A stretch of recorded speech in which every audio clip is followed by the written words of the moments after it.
This is the first, second chapter in the What's News in Healthcare Social Media Hangout. We started with one discussion and stopped early because of some technical issues and some guests that didn't show up. And when we stopped, there were still a lot of things to say. So people are joining me, and we're going to pick up where we left off. And so people that have joined me, we have Scott Scowcroft and we have Sheila Strover. So you want to say hello, both of you? Well, Sheila, why don't you begin? Always the gentleman, Scott. Good afternoon. Afternoon in the UK, where I hail from. I know it's not afternoon there. I'm a retired medical practitioner, and what I do is run a medical website to do with knee surgery, where I create a space for patients to talk about their problems, and I also act as a navigator really for them to get the best healthcare. And in doing that, I have a very big database of knee surgeons with whom I'm associated and whose contact details are on the site. So that's my interest. Scott? And I'm hailing from Seattle, Washington, where unfortunately it's not raining. We have a reputation to protect. And with the Scott treatment, and I would like to say that Kathy still has not lost her pioneering spirit. She began with Hangouts on Air and was well established by the time I came along, and was one of the first people to introduce me to this platform. And here we are. We're checking out new apps and still, on the frontier. So congratulations, Kathy. Well, thank you, Scott. And you were sharing with me the other day that you've done some pretty cutting-edge things with Ronnie Bincer and doing some hangouts that weren't just one hangout, but a series of hangouts, which I'm really excited to hear about sometime. I don't know if you can share any of that in this discussion. Is that top secret? No, not in the least. It's very public, and people can go online and see some of the results. Mobile hangouts, and by that what we mean is using smartphones to be able to go out almost anywhere and be part of a hangout on air. Right now, you have to have a home base, so someone with a PC in probably an office or their home office or home or someplace. But if someone else starts a hangout on air, then a smartphone or an iPad can pick up in the field, and there have been at South by Southwest, and then there's a huge charitable event and football game called Razorfest in Arkansas. So we've been involved in both of those, and I'll put in. I was going to say I'd put in the event page, but we don't have one, do we? We don't have an event page. Oh dear. Because we just decided to have this hangout. Impromptu. Yeah. Yes. But it's very, very exciting, and it's just going to continue to push the edge in terms of Hangouts on Air.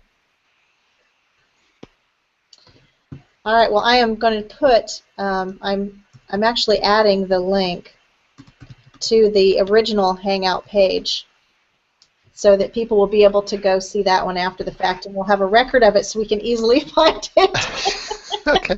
Well.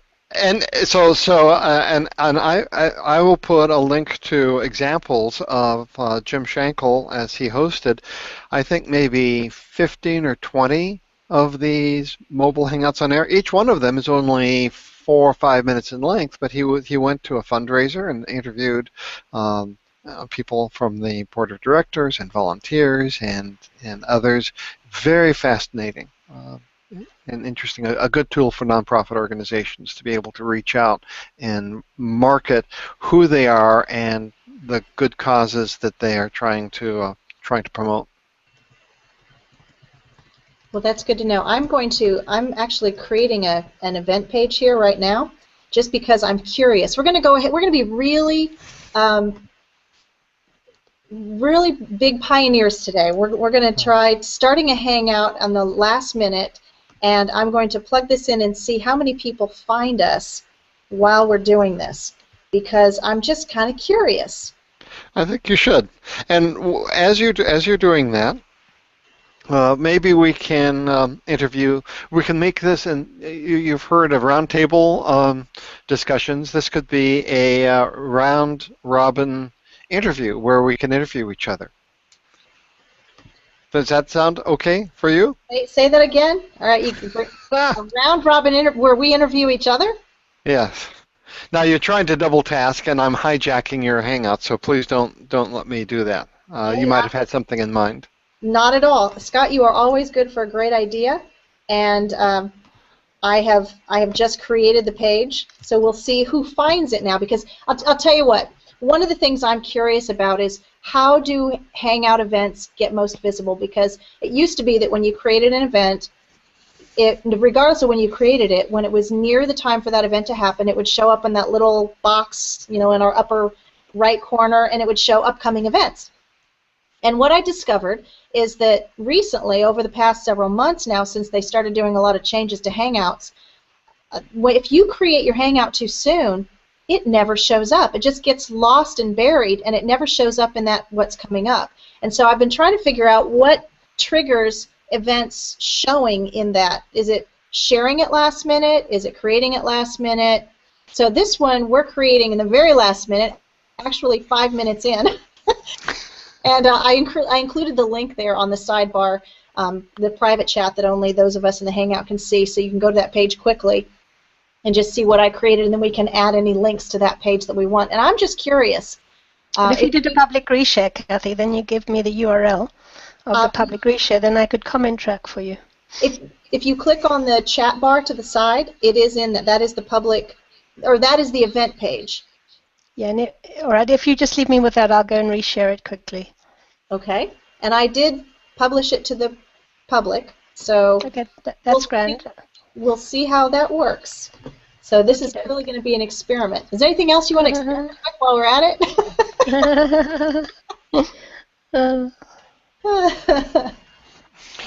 Oh, hard to double task. Go ahead. I can't see an event there when I click that. You don't see the event? No. I do.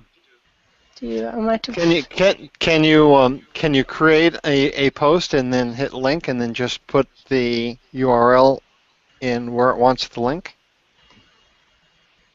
The other option I have is let me see if I can get to it. No, I can't. Oh, I am there now. I didn't click it. I copied it, and I must have made an error.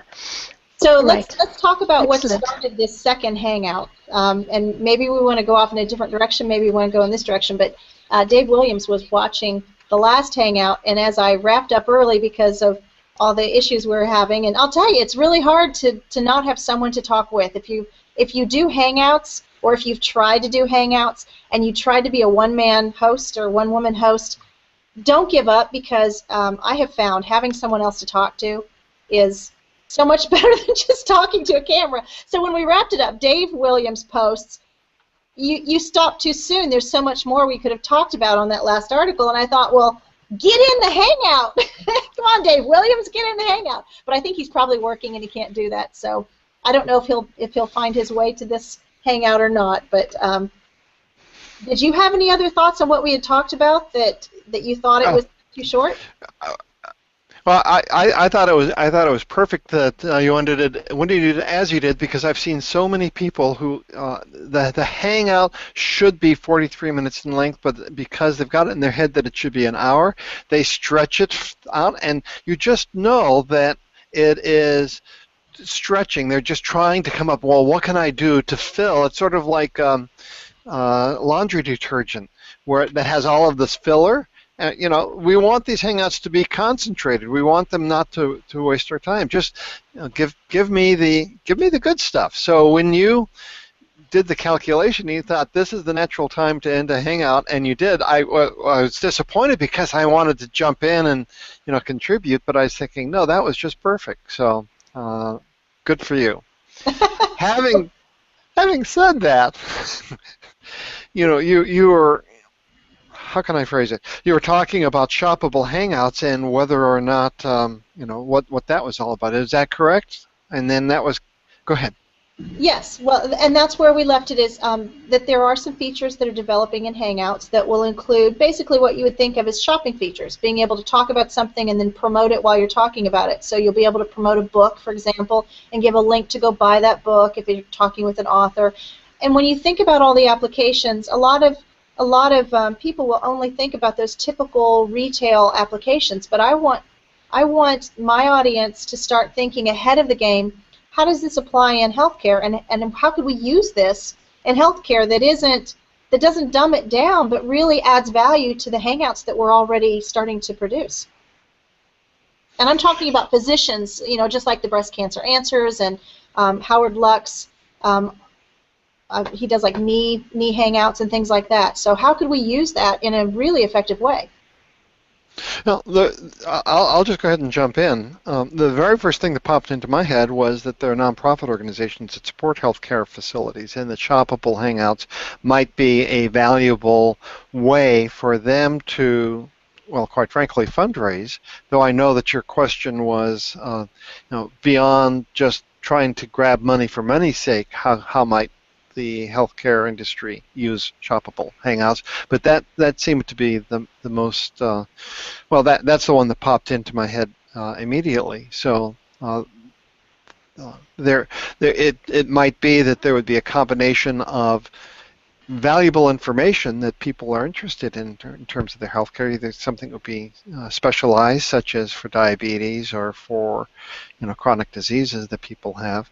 I remember attending every month for a couple of years, and even videotaping lunch and learns where people would come, and then there'd be a speaker, and everyone would have an opportunity to ask questions later and so forth. And I was wondering if the shoppable hangout might adapt to a virtual lunch and learn, with, instead of the products being sold, that there could be some other deliverable that is associated with the topic of the subject. Because as I understand the thing about the shoppable hangout is that you can go to a catalog. Essentially, there are clickable icons that can be on the screen, so it doesn't have to be products necessarily, does it?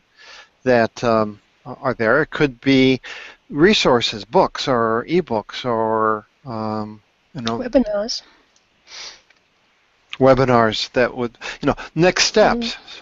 So off the top of my head, it occurred to me that might be a healthcare related use of shoppable hangouts. Your thoughts, Sheila?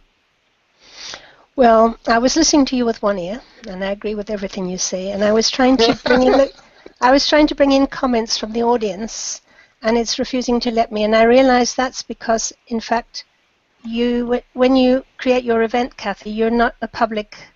You're in a private space, aren't you? You're in the community. I invited the public. What it may be is that it needs to have a shareable. It can't be the original. It might be the shared.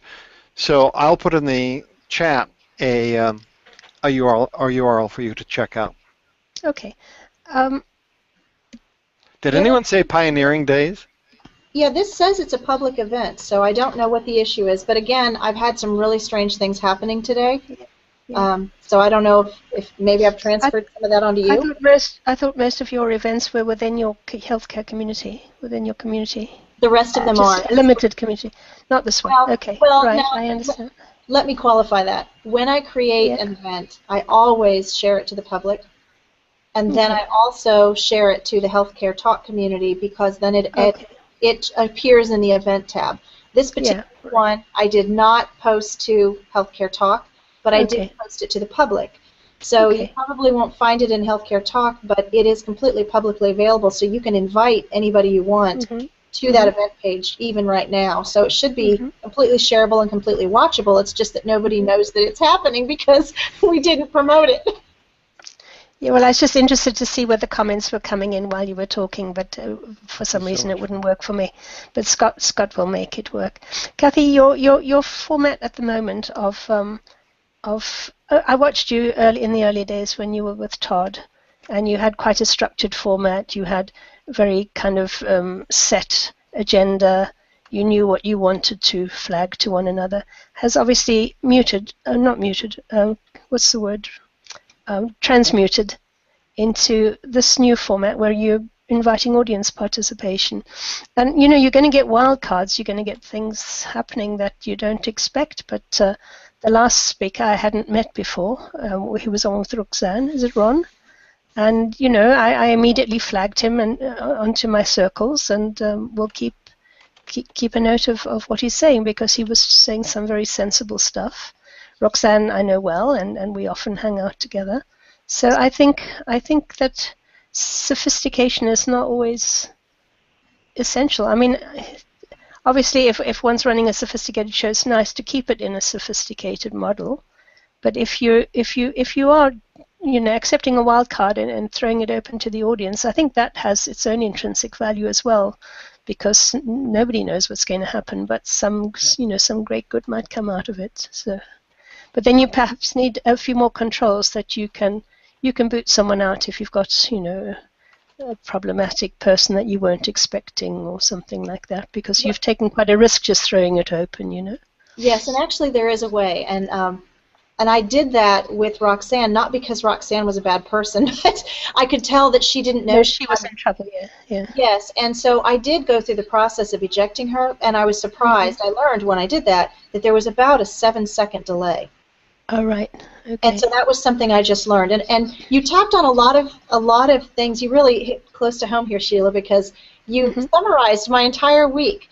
And it started with reminiscing of the early days, because someone, for some reason, had uncovered a hangout from my very early days when I hung out with several well-known people now. And we had this hangout, and for some reason they commented or +1'd it or reshared it or did something, and that brought it to my attention. And I went back out and I reminded my friends, remember when we did this and how wonderful it was? Because what I miss now is that we used to have strangers come in, and that's how we connected, just like you said. And I found other people of like minds who had similar interests, and because that worked so well, I actually worked my way away from the people that were in that old hangout, and I've now settled in healthcare. And I wanted to recreate that, so that is the kind of feel, and Scott had suggested that we open it up to the audience, which I'm always open to do, as long as I'm not the only one and crickets are playing and nobody shows up. And then you said that you open yourself up to a risk, and you're right. And if I'm going to sit here and tell healthcare professionals who have fines on at risk to participate in social, I have to be willing to go further than I recommend they go to test the waters and see what happens when something goes wrong. And so that's part of the reason I also want to do this, is it doesn't hurt me as much to go out there and go, oh gosh, I didn't expect that, and I can learn from it, as opposed to trying to tell somebody something that I really don't know what I'm talking about. So I want to pose a question now. Yeah.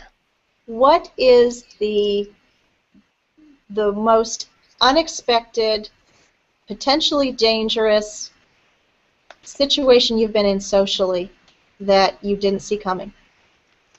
Socially on HOAs, you mean?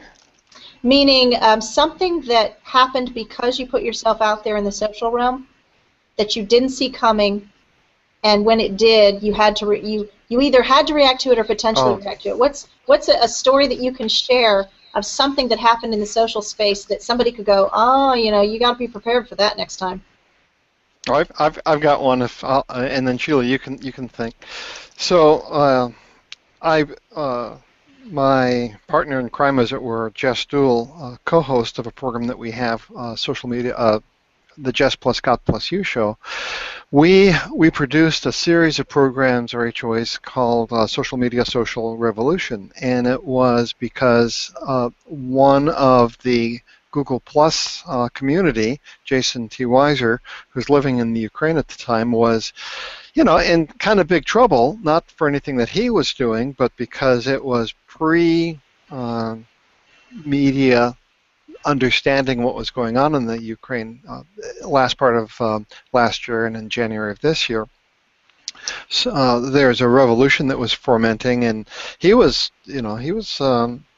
scared that he might be in harm's way because of just for the fact that he was saying things publicly and whatnot. So he became very careful about his on-air presentation, and we had a series of hangouts that were relating to how social media can make the world better, and we used the Ukraine as an example. So there's a comment stream, and people started commenting, and someone came in and politicized it and started to say, It was from my point of view, it was a troll. It was someone who was going to discredit what the legitimacy of the HOAs that we were producing. I had asked all of the principals who were commenting on the Hangout not to reply. Just, when a troll comes in, what you don't do is take the bait and then reply, and then every reply will have another reply, and before long, the conversation is no longer a thoughtful conversation about how social media can make the world better, but it's, who's right and who's wrong, and it gets personal and things like that. So I saw that coming. I've been in those situations before. I saw it coming, and I just shut down the entire operation, and have never returned to it. Someday I will, but life is busy. So that was my experience, and it was kind of sad because we put a lot of work in it. It was a nice program, but I just wasn't willing to get ensnared, in something that I had no control over. So that was my experience. Did you have any experience, Sheila? I can't say on Google Plus that I've had any bad experiences like that, but I have a bulletin board on my website, which has been going for many years. And on that bulletin board, I've got quite a lot of people who are fairly desperate, either desperate because of their condition or desperate because of the escalating cost of things like stem cell injections that they're having. And it gets quite personal with, your doctor's a fraud, or my doctor's better than your doctor, or your doctor charges too much, or are you sure he's legit? And they name them, and that, of course, is terrifying for me. And it's not that I don't want people to find the doctors' names, but the moment it's negative, I put a cap on it and say, look, you can't say negative things about surgeons. You can say, I went to such and such a city, such and such a hospital, and I saw a doctor who didn't give me a good service, and his initials were, or something like that, so that when that doctor's searching for his own name, which they do frequently, they're not going to come up on search results. On the other hand, if they did a very good job, then I tend to leave the name in. So I've been accused quite often of favoring the surgeons rather than supporting the patients. But it puts me in a very difficult situation because, of course, I would be the one who would be had for libel because I own the website. So the patient would, the person posting the post would be scot-free, I should think, and I would be the one who would have to take up the libel issue. So that's about the worst that happens to me, and it happens a lot. So what was your thought when Ron wanted me to name the hospital in the Hangout? I immediately thought, Kathy doesn't need to. She doesn't need to put herself into the argument here. She must just stay out of it. If you've made a legitimate link to an article that somebody else has written, then that somebody else, has done the research, looked it up, taken the risk of publishing it, and you don't have to do it all over again. So I think you did the right thing personally, and you were brave enough to put the link there, so that's fine. It's in the public domain, right? But you don't have to make it public with perhaps a level of, because you weren't quite sure of your facts, a level of error that would draw you into the whole argument and the whole litigation situation if there is one. So I think you did right there. And I also don't think that it's good to name people when you don't have the whole story. And I only had a story that was third hand in the first place. So the last thing I would want to do is name a hospital and then start a conversation and not have all the facts. And I want to bring something up. I probably shouldn't do this, but I'm going to. I'm going to go there. And it's bothering me. I read an article by Reagan Health. I forget what their title is, but it's the Reagan Marketing, Healthcare Marketing. Mm-hmm. And it was a blog post written by one of their writers basically bashing a hospital in Chicago. And I thought, why did she do that? Of all the places and the people that the health organizations they represent, what was the purpose of writing an article about, she started out and she titled it My Worst Day Ever, or something to that effect. And then somebody said, I don't think it was really your worst day ever, because a lot of people have family that die when they go into a hospital, so having your blood work lost really wasn't the worst day ever. And so she reworded it of something, I forget what it was, but I thought, why would anybody put that out there when there wasn't a lesson to be learned from it, it was really just griping about a particular place losing labs. What would somebody possibly be thinking? There are a lot of angry people out there, Kathy. There are a lot of angry patients, and they're angry for their own situation. And as I say, it can be medical, but it can be the knock-on of finances and the wife grumbling at them, and that sort of thing. I get again posts about world-famous New York hospitals where they say this is the worst hospital in the world, and it's because they, on their appointment day, happened to get a doctor that wasn't particularly kind to them, and yet they'll put it in a public stream that the entire hospital is dubious and suspect, and all the 150 doctors who work there are all suspect, and you've just got to try and put it into perspective for them and say, very sorry that you had this very bad day or bad experience. But in terms of what's published in the medical media, the medical conferences, the faculties I've sat, and talked to, this is an excellent institution, and you just had a bad experience there, because people are so angry that they want to put it out in the public space, and that's something I just don't understand at all. If I'm angry with my dentist, I would never go onto Facebook and make it public. That would be crazy, Some people do, and the thing that surprised me was I posted a comment on, and I don't know if it'll show up because one of the things I learned about that site is that they selectively choose to approve comments if they fall in line with their thinking. So it's probably gone by now, but I made a comment, and I posed the question to the writer. I said, I'm curious, what was your motivation or what was your purpose in writing this post? Was it to make a point, and did you go somewhere else and communicate your discontent with that organization, or did you just post it here because it was your way of lashing out? And why would you do that in a site that's talking about healthcare marketing? Mm-hmm. And put yourself at risk of having a legal case brought against you by the organization as well.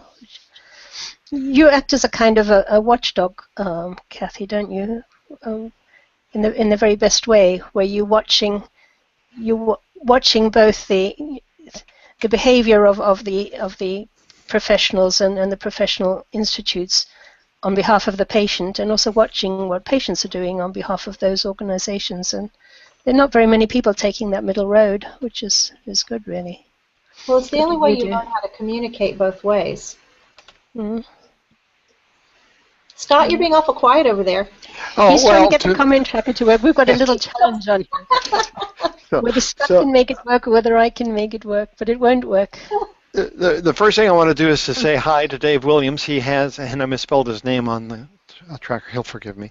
Because he is watching, in fact, in the new comment stream. And the other... which is working. I invited him to the Hangout, but I'm guessing that he can't come in live because I did send him an invite, so... Yeah.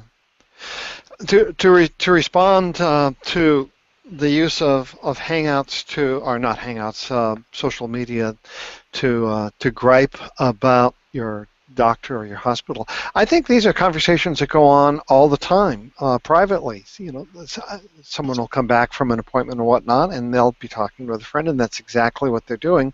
And you know how when you're in your car, you're driving along, you're in your own space, and you really feel as if you can do almost anything. So I've caught myself talking to myself or doing other sorts of things because in the car you don't realize that you're actually as in public in a car as you are any other place. And I think people lose the idea that what they do online is public, and it's worse than a car because it's not only public, it's perpetual. Once you do something online, it's there forever or potentially. So their guard is down, and they just complained to their next door neighbor about this test that was lost, and now they're going to talk to their virtual next door neighbor who happens to be across the country. And so I've often thought that our kids or our grandkids are going to look back at us and think, oh, how naive they were. Well, I know that the times that I've gone in the public space and I've posted complaints, there were times when I believed that by posting that and bringing attention to it, something would be resolved. Especially, like, I have a lot of issues with my phone carrier, my cell phone carrier, and they just don't care. They have they have a monopoly and there's not a whole lot to do, and so the only thing you can really do is go to the public space and bring it to the attention of the public and have enough of an audience that they care, and it works. So, but most healthcare, most practices aren't out there responding when patients complain. But maybe it's because they're not responding anywhere. Maybe. There's a way to complain there as well. You can say, this was my situation. This is what happened to me on the day. This is why I am angry. But you don't have to say, and therefore, that's the worst hospital in the whole of the United States. You know, it's the secretary that's the problem here, really. Yes. And go ahead, Scott. well, you make a good point on that. That's terrific, Sheila, and that's actually a more effective way, because everyone who's reading it will fill in the blank. You don't have to. If you present your case well, and especially if it has merits, people will come to that conclusion in anyway, which is, as the writer, something that you want to have done anyway.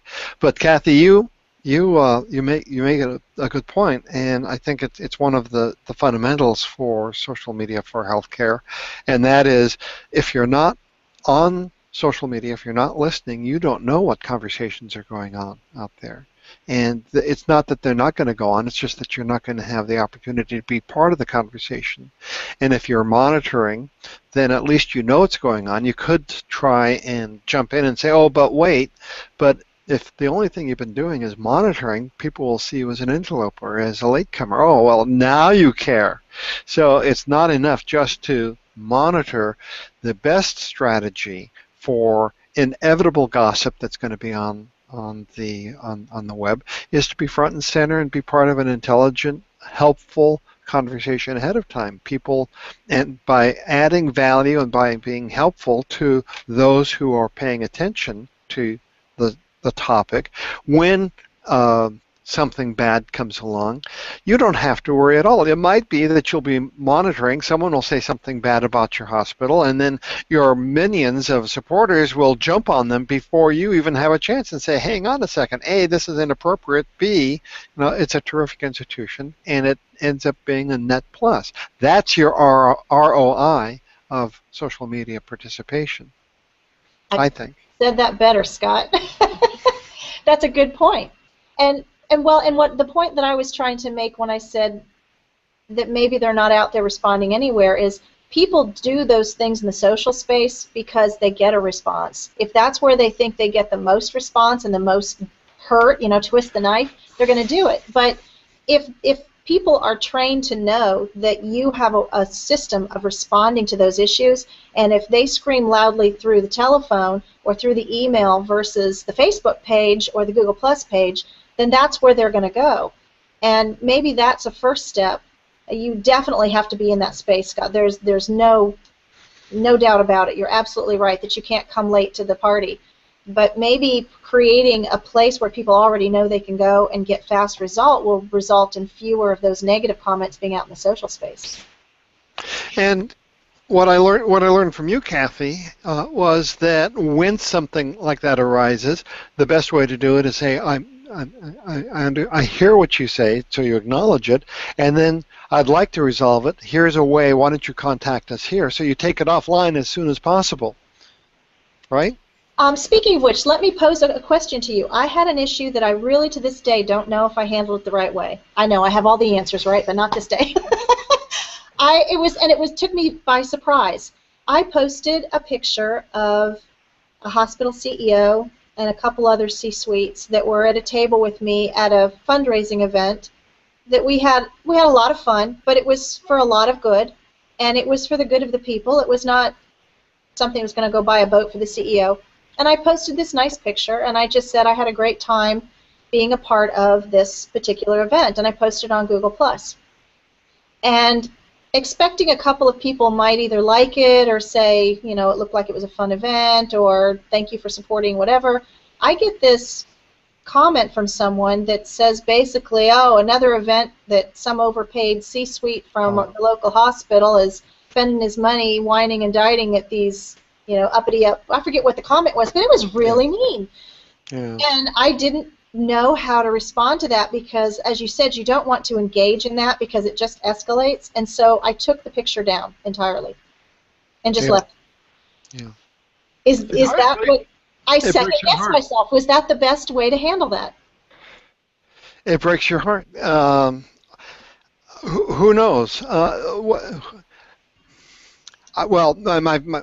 I think it was the only way that you could handle it myself. But it breaks your heart because you have you had a potential that was to do good. Your intentions were fine, and someone who has a pre-existing, it says more about the writer than it does about you or the picture. And if that is the only comment there, then it's got 100%. It frames, it defines what that post is all about. If you had 100 comments and it was buried in the middle, then it would have been an entirely different matter. Yep, but it wasn't. No. Because he got there the minute I posted it. Yeah. So I don't think you had any choice in the matter. You had to take it down, or that would have been the topic of the post, and that was not your intent. Well, yeah, I agree. I hate to go, guys, but well, I'm going to read a comment from Dave because is comment tracker's not working for you, Sheila, correct? And you're muted. Is she muted? Oh, all of a sudden she's muted.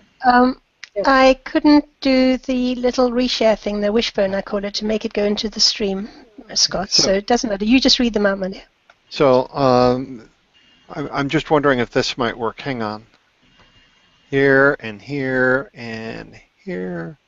This is so much fun. Excuse us for this. I'm trying to screen share and it's not working. So I'll just read it. Okay. So Dave Williams says, one has to be careful what you blog about Kathy Brown. While a patient in a cancer center, I watched them allow a TV crew to film a national television production, and I blogged about it. To my surprise, I received a visit at bedside from the hospital administrative department to stop announcing the TV filming. It was something they didn't want promoted. Really? So that's interesting. That's interesting. Huh. Well, you know, we're in a brave new world out there, and there are a lot of moving parts. Yeah, I was trying to think of what the patient privacy issue was there, but I suppose if that patient was documenting something that they hadn't yet gone public with, then that would be patient privacy issue because it had not yet been released by the patient. Does that? Well, I also took it that maybe the TV station didn't want they had a story, and maybe it's that they wanted to be able to finesse it, and then they wanted to be in charge of announcing what they were doing as opposed to someone else announcing it. But see, that doesn't fly then, because if media gets the scoop, and that's the very essence of being first to the game and having that scoop, and somebody else gets the scoop, they can't really cry wolf, can they? Well, in this case, they weren't ready to. Someone else could see what they were doing, and then if they hopped in and made it public first, then someone else would have gotten the scoop. They wanted to make sure that they were the ones who premiered the story and not someone else. Maybe that was it. Or heaven forbid that there be egos involved, right? Well, let me pose another question to you. This is another issue that I'm kind of curious about. I've been playing in my head. There was a concern about posting, and I'm getting ready to enter into this, and this is why I'm bringing it up, to post pictures doing a medical mission trip. Are there HIPAA concerns if a trip to another country is promoted or reported about, and it includes pictures of the people in the other country that have been served? Yeah, wow, that is your question. Do HIPAA protections flow to those who are outside the jurisdiction of the United States law, essentially? Well, that would be a first question, but even if the answer is no, it becomes a moral one. An ethical one. Or are there are there strings that connect the dots enough that it does remain a concern? I was trying to play this in my head because someone had said, are you going to be able to post pictures of these physicians, these American physicians, giving attention and care to patients in this foreign country and post it in the U.S. and share it without the permission of all of the people who are being pictured? And I'm not sure. I'm playing it in my head. What can I do and what can I not do? Well, if you were a journalist, you could do anything that you wanted to because of the First Amendment. So it might be, what is your role? Are you a healthcare provider? Now, I think we should say for posterity or anyone who's watching this that we're not attorneys or lawyers and there's no legal advice here, right? This is just a discussion. Yeah. But sure, I mean, if you were a civilian, you could do that with impunity, couldn't you? I don't know, because in my case, I am playing the role of being the marketing person of this mission trip. So I am basically being hired by that body. So I guess I indirectly am representing them. But even, let's say it was a doctor. Let's make this simple. What if one of the physicians took pictures in a foreign country for a mission trip and posted it on his or her Facebook page? I wonder, is that completely okay or not? And I wish we had David Harlow in here because I'm sure he could chime in, or Dan Goldman. I'm sure that either of them could chime in on that. Maybe I'll tag them on this later and have them comment. Maybe so, and it could be that I'm going to put you on the spot. If you do get the answer, maybe you could report back to us on a future What's News in Healthcare. I think that would be a good topic. So. Well, I am going to have to wrap it up here because I'm also just getting started on being a help out provider, and my help outs start as soon as the normal hangouts end at noon. So I've been watching to make sure that there's nobody that has chimed in. So I'm hoping that I can get some people to come in. I've just started doing the help outs, being a help out provider, and I haven't had anybody take advantage of it, and I'm really kind of struggling here on figuring out how to promote it, but I figure if I can learn it, then I can help physicians promote themselves as well. So, what a great idea. Well, you must keep us posted on that too, Kathy, but time to move on, right? Yep, time to move on. So, well, thank you for the impromptu hangout, both of you, and I hope this turns into something wonderful that we can get some little pieces out and share with everyone. Sheila, it was nice to meet you for the first time in person, sort of. Thank you, Kathy, and you. You're a delightful person. Thank you. I hope the two of you can private hang out one of these times soon. I think that would be great. With that, I'm going to sign off. Thanks. Bye now. Goodbye, all. Say goodbye. Thank you, Kathy.